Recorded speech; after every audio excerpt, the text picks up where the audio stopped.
L'ONU demande à la France de poursuivre les policiers qui ont harcelé Assa Traoré sur le net. Ils ont aussi mis en lumière la hausse des violences policières et du racisme en France depuis quelques années. Est-ce que les choses pourraient finalement changer ?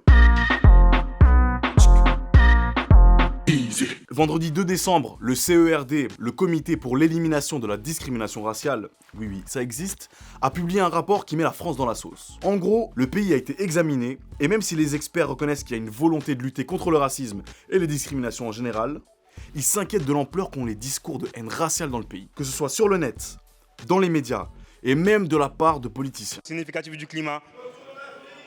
Pas du tout. Les 18 experts ont remarqué que ces discours de haine étaient le plus souvent contre les Roms, donc les gens du voyage, les personnes africaines ou d'ascendance africaine et les personnes d'origine arabe. Et des Noirs et des Arabes. Et c'est pas tout. Ils ont aussi fait remarquer que les violences policières et le profilage racial étaient alarmants. Et aussi qu'il y avait un manque de contrôle judiciaire et de traçabilité des contrôles d'identité effectués sur les profils de personnes dont je t'ai parlé plus tôt. Parce que oui, le contrôle au faciès, ça existe. Bon bah alors c'était ça, c'était les mêmes, un petit peu.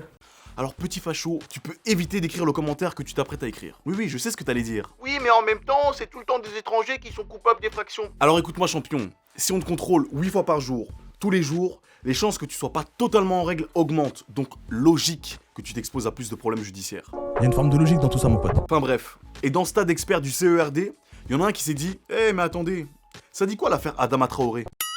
Et pour rappel, Adama Traoré, c'est un jeune homme mort dans les locaux de la police pendant un contrôle, en juillet 2016. Et on peut le dire, cette affaire est devenue un symbole en France sur les questions de violence policière. Aux dernières nouvelles, la contre-expertise payée par Assa Traoré a montré que la piste de la mort par asphyxie était justifiable. Et même les 3 policiers ont avoué qu'ils étaient à 3 sur lui.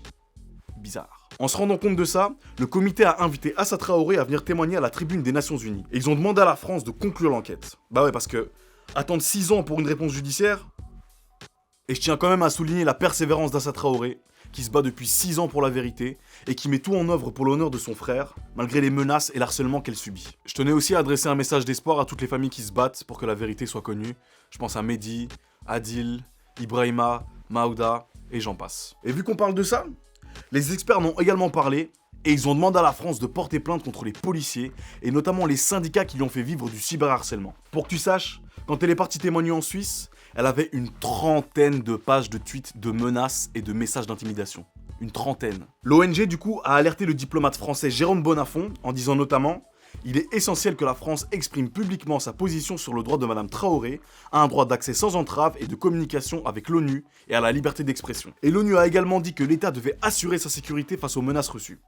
C'est pour dire à quel point ils prennent ça au sérieux. Après sa visite à Genève, il y a eu un tweet d'un syndicat de police qui disait « Cette personne ne représente personne sauf un clan criminel familial.